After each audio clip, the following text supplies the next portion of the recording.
Welcome everyone to Rebel Impact for another video where we talk tactically about Star Wars Destiny.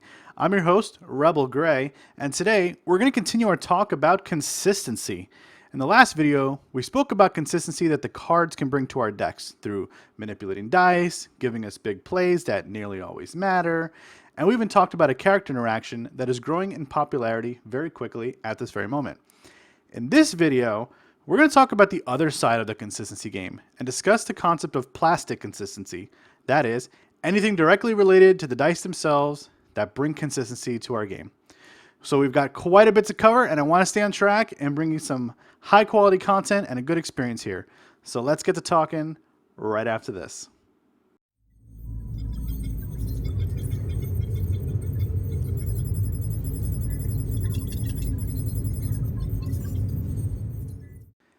In the game of Destiny, there are a couple of ways we think of dice consistency, and it all has to do with the faces that they bring to the game. Generally speaking, dice that have 50% of a type of side we want are considered consistent. Now, if you took that argument to the real world and you had a 50% chance to succeed or fail at everything you did, you probably wouldn't call that consistent. But when it comes to Destiny, context really matters, and here's some. In fact, even die that have a 33% chance to roll a side that we want can be considered consistent depending on the volume of dice that you're bringing to bear. If you've got multiple dice with 33% chance to roll something, you increase the availability of the side that you want in your dice pool, but the chance per die does stay the same. However, it's a bit like the idea that if you draw more cards, eventually you'll see the one you wanted all along. Bring more dice, have more chance to roll damage. Sooner or later, you're going to hit big. And remember, you get a reroll for each card in your hand. And of course, the sides we generally are talking about here are damage sides, although focus sides themselves are very functional and an important part of the discussion to have in regards to consistency. And we are going to have the discussion a bit later in this video. Characters and upgrades with either 2 or 3 damage sides are generally what we construct our decks with. Sadly, there aren't many cards that have multiple discard sides, making a win condition like Mill a bit out of reach through just resolving dice. Similarly, there aren't a ton of characters that group well together to have disrupt sides, putting choke decks on the fringe without a little help from the cards. You need more interactions to make those archetypes work naturally, whereas damage is almost always built into your deck's main character, and they are the most numerous types of characters in the game. And of course, I'm talking about aggro characters. Now, there's exceptions to every rule, right? I think I've said that before 100 times. Characters like Jabba and Unkar are big ones that come to mind. On the hero side, you've got Padme and Mon Mothma. And these characters are relegated to support slots for the most part. Although, what they bring to the game, and what is obvious by looking at all these cards, is they provide focus sides in their die, in addition to fulfilling other important roles in a deck. But the focus is what they all have in common. Well, why is it important? Let's have that discussion on focus right now. Focus is an incredibly important concept in the game of Star Wars Destiny, and I dare say it is very undervalued by many players who are just getting into the game. They don't really see why giving up a die to turn another die to a side that you want is always good. But when used properly, it's one of the best trade-offs that you can make in the game of Destiny. And most importantly, focus can bring consistency to a deck where it has none. Now before you are a couple of cards that bring focus sides to the game. It's 2 characters, and we're gonna talk about 2 characters and 2 upgrades. First and foremost, you should know that in general, heroes have better access to focus sides, and they also generally have a greater number of focus sides and higher values on their focus dice, capping out at 2. Most hero cards, there are more hero cards that have 2 focus sides in them, for example. However, villains got a few good focus cards between the 2-player game and the Empire at War expansion, which changed quite a few things about this game, much to my personal dismay.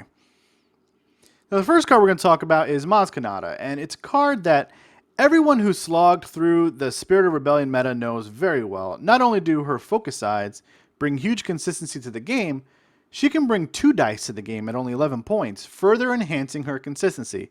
Now, the math on this is clearly 33% per die, but when you're rolling 2 dice, you've got a 56% chance to roll at least one focus across both of her die.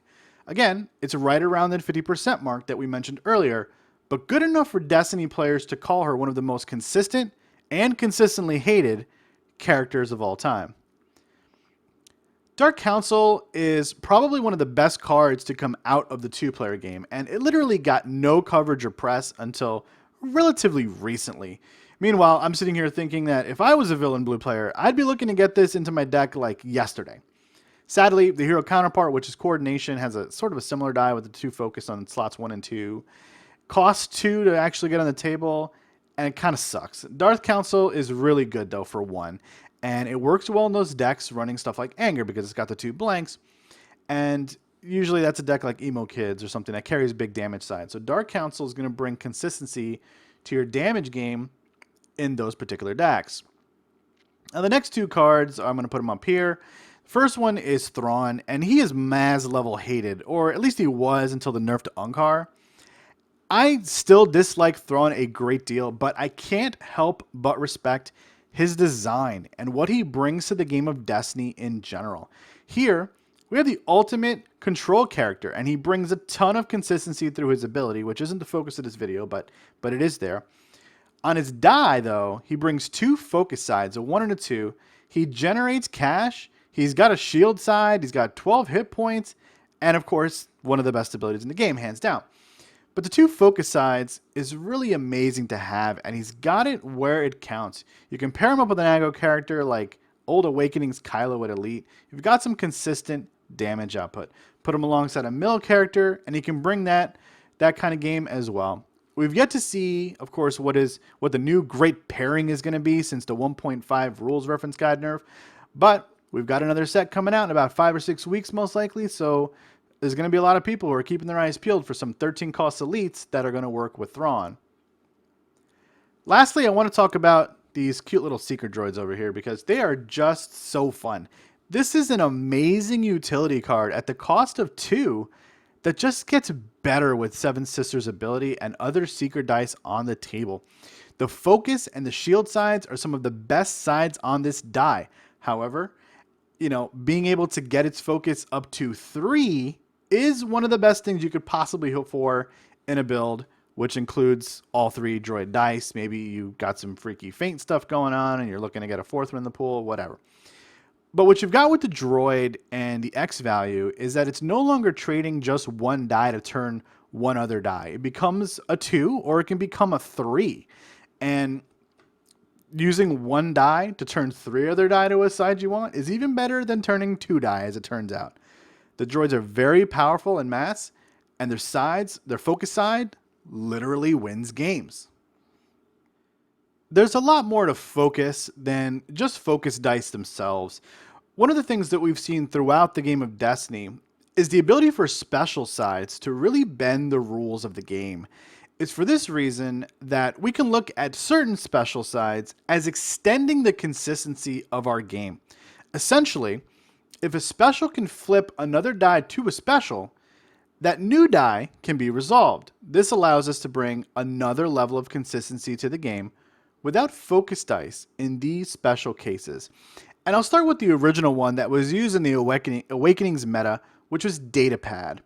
Now, it still works today, although with the availability of focus dice, now that these 2 sets have released and gone much further with, we don't see Datapad as often as we used to. This is a larger card pool and better stuff to pick from. So it's been pushed out of decks by those particular cards. But Datapad still has a value in a deck that may be looking to generate some big cash and that also wants to start a chain of specials. And of course, if you're looking to do those separate things, you might be looking at the next character, Poe Dameron, and a Chance Cube or something like that. But similarly, the Poe Dameron, who we spoke about briefly at the end of the last video, does the same exact thing. If he rolls a special, you can flip his other die to a special, resolve it, flip another die to a special, resolve it, all while also giving out 2 shields. Now, I'm working on a mill deck that functions off of these shenanigans somewhat. Thus far, with limited testing, it's functional, but ultimately open to kind of too many other counters. But when it goes off, it sure is consistent as hell. Now, more recently, we saw Yoda revealed, and he acts just like Poe Dameron's special if you choose to actually turn a die with one of his two options that you have on the special here. Now, the consistency that he brings to the game is on an even greater level than Poe, since you can also get options to streamline your turn, such as taking shields while doing another thing, or resources, or milling a card off a deck. You should watch out for Yoda because he's easily becoming the chase legendary in the entire Legacy set thus far. Now, the last card I want to talk to you about in this section is Emperor's Throne Room, which is a battlefield that we've covered a whole bunch in the past, and for good reason, because it also lets you turn a die to a special and resolve it immediately. So if you need a last-second way out to resolve that special, there you go. This battlefield's power level has kind of been reduced a little bit vicariously through the new sets not really having a whole lot of specials that are usable and appropriate to use rather on the last action of your turn, like the original Poe Dameron's was or something like that. But you could easily make a case for the new Poe Dameron taking advantage of Emperor's Throne Room, or even Yoda right here taking advantage of the new Emperor's Throne Room. That said, this battlefield, it's still very good in the right deck, so keep it in the back of your mind at all times if you're looking to create a deck that is using this extended consistency that specials sometimes bring to the game.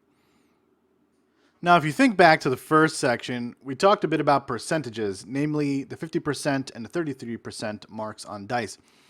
We're going to show off some cards that have really consistent die when it comes to damage, and a lot of these cards you're going to see in established decks right now, and likely going forward because time does not change consistency.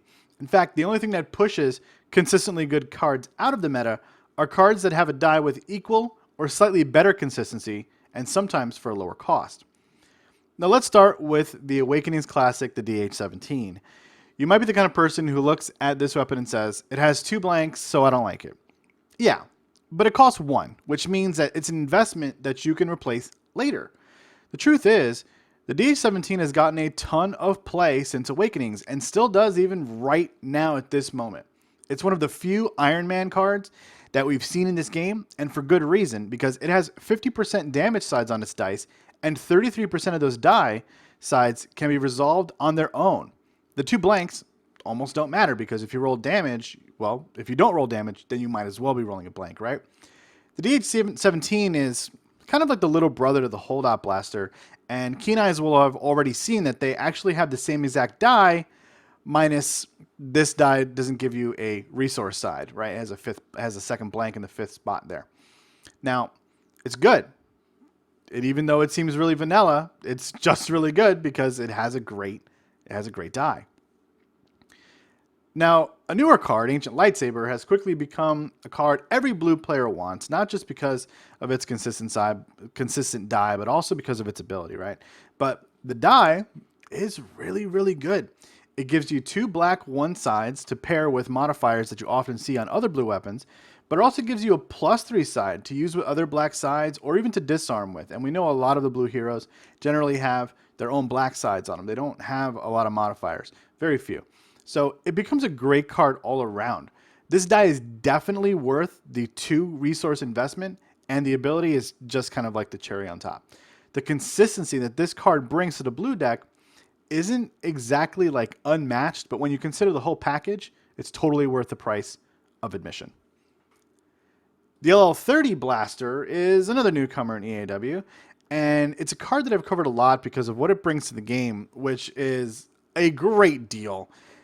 Its die is doing a lot for us as well, though, and that's what we're going to talk about today.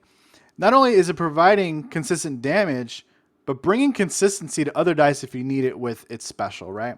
It can turn another one of your dice to a side showing ranged, right? So it has essentially 4 amazingly resolvable sides if you can give up that special to turn another die to a 3 or a +3 or another +2. It's kind of done its job more or less. Now, when you compare it alongside a weapon like the X8 Night Sniper, which is also an incredibly consistent weapon, this pistol is amazing. And for its cost and a die, as well as its ability, well, you can't really go wrong. The Sniper, though, is essentially a Holdout Blaster, right? That trades its redeploy for a 3 for 1 range sides, an ability that lets you guarantee damage for $1, essentially, if there's no mitigation that's on the table. Anytime that you can pay your way to consistency at a low cost, you want to look at that, especially when the price seems worth it.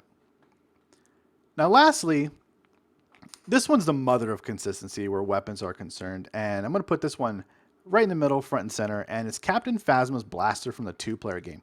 It's got 3 sides that you can resolve on their own, and a 4th modified range damage side for 3.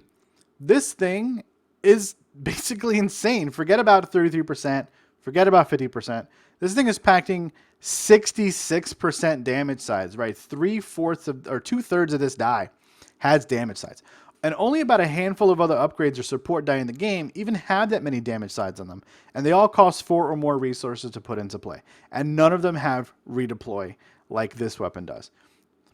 So, this thing, it's the epitome of consistency at a cheap cost for what it brings. All you need to do is look at it to understand that.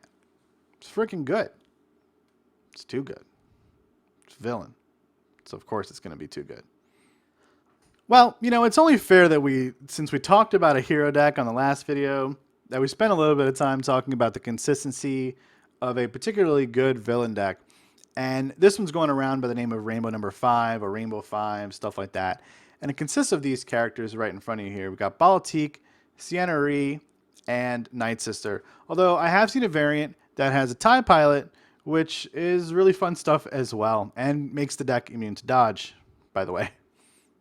Anyway, this deck relies on the general consistency principle of 33% character dice and mostly 50% upgrade dice as well in terms of obviously range damage.